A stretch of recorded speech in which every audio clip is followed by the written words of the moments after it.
guys, welcome back to my channel. It's me, Paige, and I am here today to talk to you about some of my favorite things for the month of April.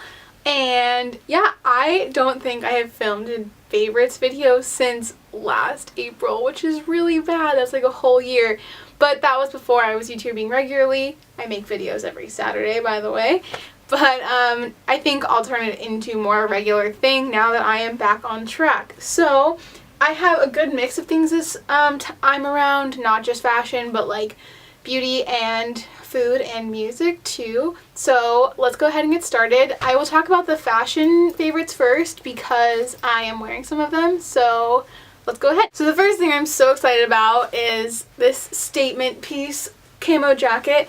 And yes, I already have like a million camo jackets in my wardrobe, but I've really been looking for one of these. When I was in Amsterdam traveling last semester, I saw one of these that was amazing. It was too expensive. Then I went to Berlin. I saw another one. It was an amazing deal. I don't know why I didn't buy it.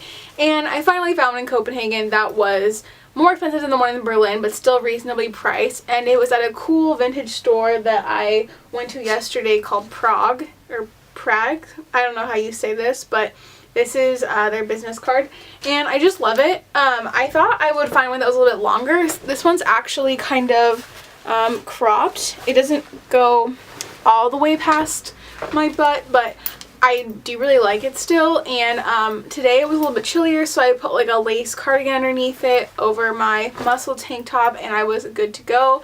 And I just see myself wearing this so much, and it's light enough for this summer too, which is great. Okay, like I said, I'm wearing a lot of my fashion favorites today, and the other one is this spike necklace. I know I've showed you guys this before, but lately I'm like really drawn to it. Like, I think this outfit is kind of plain without it, but it just adds that extra little touch of something. I got it at H&M.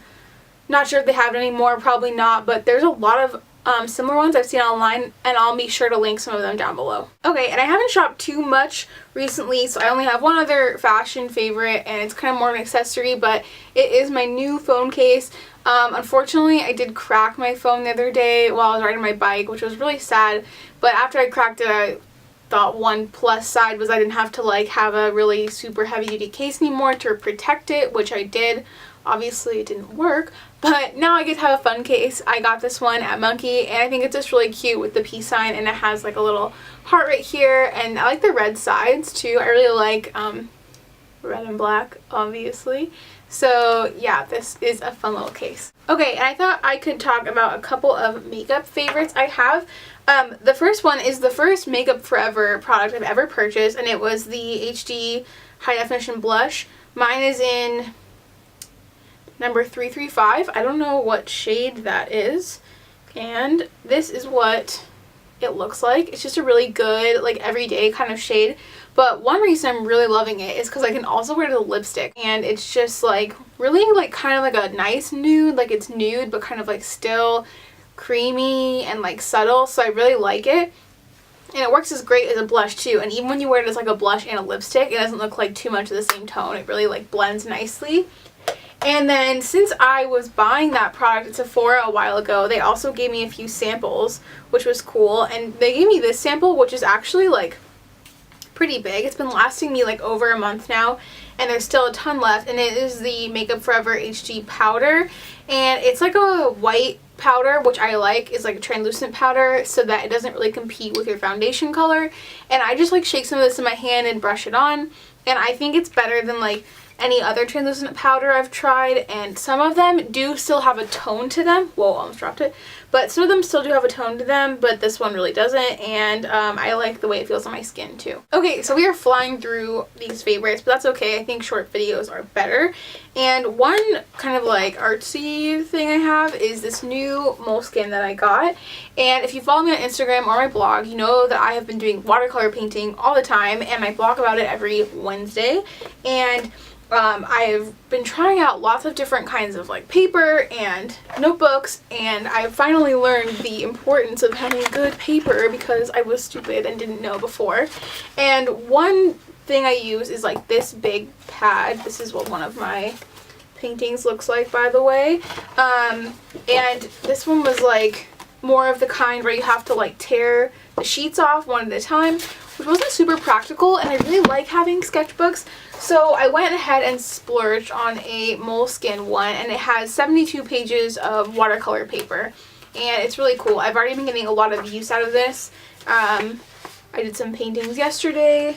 I've actually been doing one like every day, so I don't know what I'm doing with this, but it's super fun. If you're like a person who wants to start watercoloring, I like this, and I'm surprised it has such good paper for being a sketchbook, because sometimes the sketchbooks don't have as good of paper, but I think it is really handy, and Moleskine is a really good brand. Okay, my last two favorites are food, and I've never put food in a video before, but there's no better time than the present, I would say. And this is something I originally tried when I was in Finland last month, and someone served it to us, and it is called skyr, which is kind of like a yogurt. I will show you here the ones I've purchased in Copenhagen.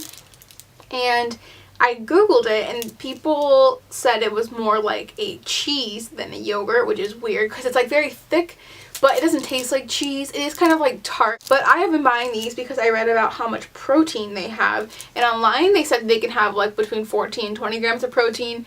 Both of the ones I've purchased have about 9 grams of protein, so whatever. But I think they have a lot more protein than regular like Greek yogurt, and they're a little bit better for you as far as like the other content.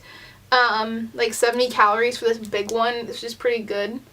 And this one has that much too, which is funny because they're like different sizes. But I've really been loving these. They're very tart, but so I like to put in a little bit of granola and add a few drops of stevia, and I've been eating them like after I work out, which is kind of like similar to a protein shake in my head. I don't really know. But I like to have something sweet at the end of the day, and I think this is kind of like a healthy way to do that. And I have read online that even though it's more of a European thing, it originated in Iceland. From what I read, I think you can get them in the States now, and it's just called like skyr brand or something. So maybe look for that if you're interested in trying these out, because I think they're super yummy. And that has been all of my April favorites. I know it was a little fast, but I think faster is better than longer. Let me know your opinion on that. Anyway, I would love if you guys like and subscribe. You can also follow me on any of my channels. They will be at the end of this video or down below. And I'd love to have you guys over at my channel, so I will see you in my next video. Bye!